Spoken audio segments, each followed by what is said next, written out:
Bonjour à tous et je suis très heureux de vous retrouver pour une nouvelle vidéo. Aujourd'hui, je vais vous proposer un 11 concernant le Qatar pour cette Coupe du Monde 2022 qui approche à grands pas. Bien évidemment, il y a déjà une vidéo qui est sortie sur cette équipe du Qatar concernant cette Coupe du Monde 2022 qui est bien plus complète. C'est tout simplement dans le concept l'avant CDM. Donc, je t'invite directement à aller la voir si ce n'est pas fait. Et nous, on va directement commencer. Bien évidemment, juste avant qu'on commence avec cette vidéo, je t'invite à t'abonner si ce n'est pas fait, à liker et à commenter parce qu'il y a pas mal de personnes qui passent sans être abonnées. Donc, abonnez-vous. En plus de ça, c'est gratuit. Juste avant de parler du 11 en lui-même, il est important de préciser que quand même dans cet effectif et dans cette composition, on a énormément de joueurs qui évoluent dans le championnat qatari, voire quasiment l'intégralité. On commence directement au poste de gardien, on aura le choix entre deux gardiens, tout simplement Barcham ou bien Al-Shab. Bah écoutez, dans l'épisode de l'avant CDM que j'ai fait, j'avais mis Barcham, mais au final, vraisemblablement, la tendance actuelle nous annonce que ça devrait être Al-Shab qui devrait être titularisé tout simplement à ce poste de gardien. La preuve en est que tout simplement, contre le Canada, lors de ce match amical de préparation pour cette Coupe du Monde 2022, au final c'est Al-Shab qui a été aligné, du coup visiblement c'est lui qui devrait être titulaire pour cette Coupe du Monde 2022. On passe maintenant à la défense et pour cette défense là nous aurons une défense à 3, c'est une défense qui ne change pas tout simplement parce que le Qatar est vraiment habitué à jouer avec 3 défenseurs. Défensivement on est plutôt sur un 5-3-2 et offensivement plutôt sur un 3-5-2, donc ça ne change rien parce que la défense reste à 3. Au final on a 3 défenseurs centraux, tout d'abord Hassan, Hicham et Kouki.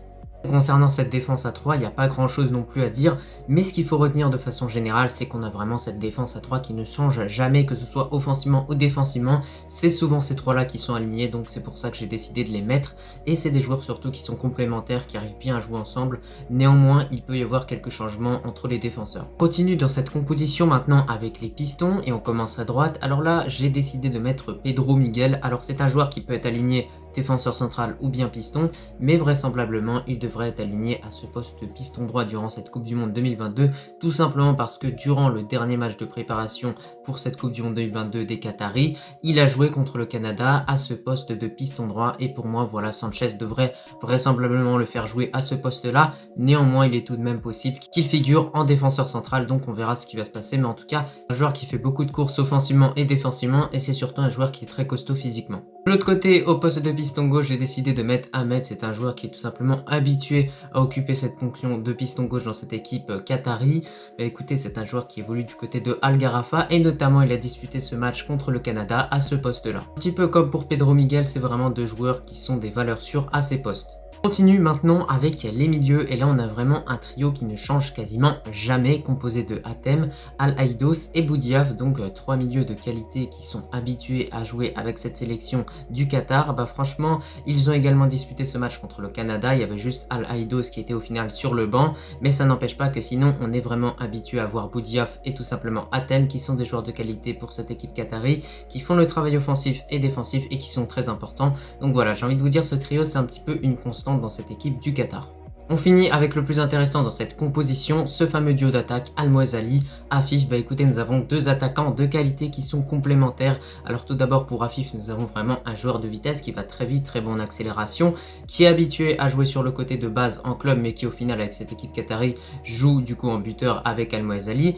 Et de l'autre côté, nous avons Al-Mouazzali qui a quand même un profil différent, un joueur qui est capable de se créer beaucoup d'occasions, qui parfois a des gros problèmes de finition, donc ça peut être problématique pour le Qatar dans cette Coupe du Monde 2022 parce que ça va pas être évident de se créer des occasions contre des équipes solides comme l'Équateur ou le Sénégal ou les Pays-Bas. Maintenant, ça n'empêche pas qu'on a vraiment un buteur qui est traditionnel, c'est-à-dire qui va faire des courses offensivement, qui va frapper quand il le faut, et etc.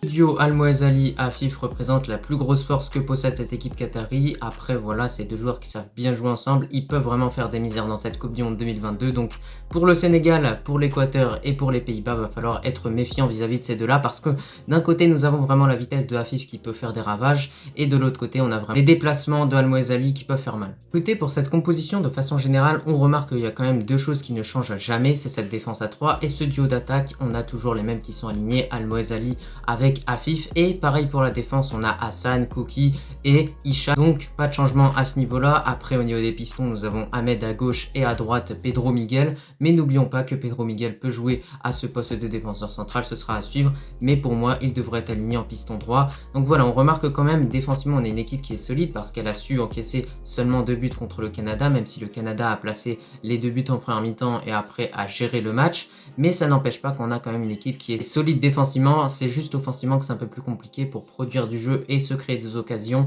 que ça va être compliqué pour le Qatar. Et cette vidéo prend fin, j'espère en tout cas qu'elle t'a plu, je te remercie si tu l'as regardée dans son entièreté et je te dis à la prochaine. Oublie pas bien évidemment d'aller voir le concept Laurent CDM, tu as des vidéos plus complètes sur chaque pays, donc je t'invite vraiment à aller les voir et moi je te dis à la prochaine.